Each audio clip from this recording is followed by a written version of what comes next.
আমি সালাউদ্দিন আহমেদ, বিএনপির একজন ক্ষুদ্র সমর্থক। আমি ঢাকা ১৮ আসনের স্থায়ী বাসিন্দা।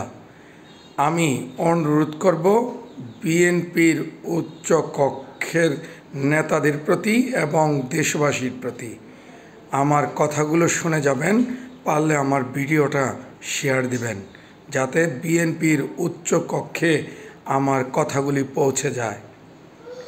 আমি বলবো অতি শীঘ্রই ঢাকা ১৮ আসনের নমিনেশন প্রত্যাশীদেরকে নমিনেশন প্রদান করবেন। তাই আমি বলবো ঢাকা ১৮ আসনের যোগ্য প্রার্থী এম কফিলউদ্দিন আহমেদ সম্পর্কে কিছু কথা। বিএনপির উচ্চ পদে যারা আছেন যদি শোনেন আমার কথাগুলো বিবেচনা করবেন। এম কফিলউদ্দিন আহমেদ ঢাকা ১৮ আসনের একজন স্থায়ী বাসিন্দা। তার বাপ দাদা ১৪ পুরুষের জন্ম ঢাকা ১৮ আসনের। তিনি একজন সুশিক্ষিত মার্জিতভাষী একজন মানুষ। তারা ৪০ বছর এম কফিলউদ্দিন আহমেদ বিএনপির রাজনীতির সঙ্গে সম্পৃক্ত। টঙ্গী কলেজের ছাত্র দলের রাজনীতি থেকে তার রাজনীতি শুরু। এই ৪০ বছরের মধ্যে দল এবং নেতারা কখনোই বলতে পারবেন না উনি দল থেকে অন্যদিকে কখনো মোড় নিয়েছেন। এই ৪০ বছরে উনি নিরলসভাবে বিএনপির পক্ষে কাজ করেছেন। আপনারা এও জেনে থাকবেন তিনারা চাঁদাবাজ না, দখলদার না, তারা বেদব না, কোনো মানুষ দেখলে তারা হেসে ছাড়া কথা বলে না। এবং তিনার হাজার হাজার কোটি টাকার বিজনেস এই এলাকায় স্থাপিত, যেটা উত্তর খান, দক্ষিণ খান, এই এলাকা জুড়েই তাদের বিজনেস। অতএব হাজার মানুষ তাদের ব্যবসায় শ্রম দিচ্ছে।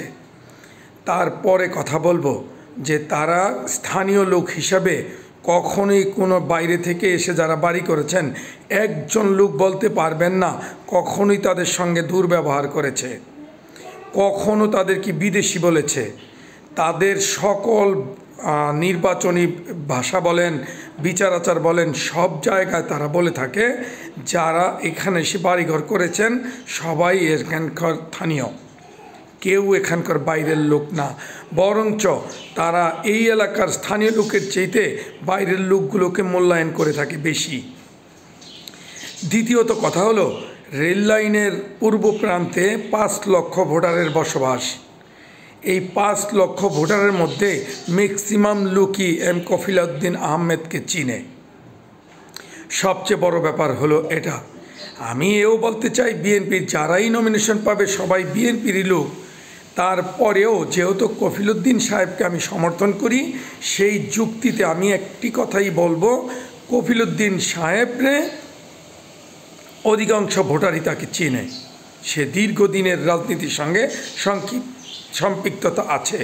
তিনি হাজার কোটি টাকার বিজনেস বাঁচানোর জন্যেও তিনি আওয়ামী লীগে যোগদান করেন নাই এবং একদিনের জন্য বিএনপির রাজনীতি থেকে পিছপা হন নাই। এমনকি তার বড় ভাই মোতালেব হোসেন রতনকেও এই রাজনীতির পিছনে কঠিনভাবে সম্পৃক্ততা করেছেন।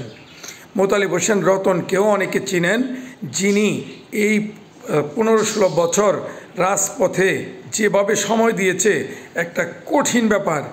তিনি যখন বিএনপির কথা বলার কেউ ছিল না তখন তিনি ২ বার কমিশনার নির্বাচন করেছেন।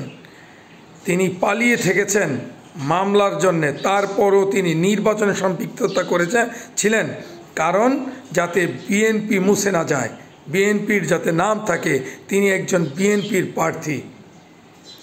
তিনি পল্টনে জনসভায় যেতেন সবার আগে এবং তিনি এই যে মাঠে বসতেন, উঠে আসতেন সবার পরে।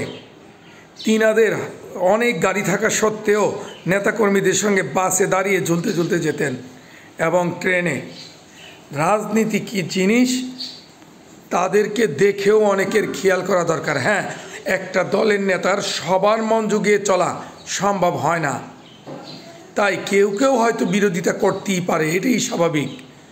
কিন্তু দলের প্রতি আমি আহ্বান জানাবো কফিলউদ্দিন সাহেবের মতো একজন লোক নমিনেশন পাওয়ার যোগ্য, এবং যারা নমিনেশন পাওয়ার দৌড়ে আছে মনে করি তাদের সবার চাইতে কফিলউদ্দিন সাহেব যোগ্য প্রার্থী।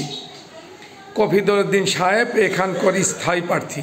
এদেশের মানুষের মনোবাসনা পূরণের জন্য কফিলুদ্দিন সাহেব চেষ্টা করবেন, এটাই স্বাভাবিক। মনে রাখবেন, কারো বাড়ি যদি নোয়াখালী বরিশাল হয়ে থাকে, তিনি এই এলাকার এমপি হলেও তিনি তার এলাকার উন্নয়ন নিয়েও চিন্তা করবেন, কারণ তিনি ওই এলাকার সন্তান। তিনি মনে করবেন আমার এলাকায় যদি আমি কিছু একটু দেখাতে পারতাম। কিন্তু কফিলুদ্দিন সাহেবের সেই চিন্তা নাই, কারণ কফিলুদ্দিন সাহেব এই এলাকারই লোক, তাই এই এলাকার উন্নয়ন নিয়েও কফিলুদ্দিন সাহেবের চিন্তা আছে এবং থাকবে। তাই দলের প্রতি অনুরোধ করব, কফিলুদ্দিন সাহেবের মতো একজন যোগ্য এবং স্থায়ী একজন ব্যক্তিকে যেন নমিনেশন দেওয়া হয়। এটা দলের প্রতি আমার আকুল আহ্বান। তারা বিবেচনা করে দেখবেন। এখানে কফিলুদ্দিন সাহেব দীর্ঘ 40 বছর এই রাজনীতির পিছে শ্রম দিয়েছে, তাকে যখন যেই পদেই রেখেছে, কিন্তু সে কখনো পিছপা হয়নি। তাই দল অবশ্যই বিবেচনা করবেন তার দিকটা, এবং আমাদের এই 5 লক্ষ ভোটারের দিকটাও খেয়াল করবেন। যেহেতু তিনি পূর্ব সাইডের স্থায়ী বাসিন্দা, এই এলাকার উন্নতি নিয়ে তার দীর্ঘমেয়াদী স্বপ্ন আছে। তাই দলের প্রতি আবারও আহ্বান জানাবো, দল যেন তার এই স্বপ্নকে বাস্তবায়ন করার সুযোগ করে দেয়। ধন্যবাদ সবাইকে।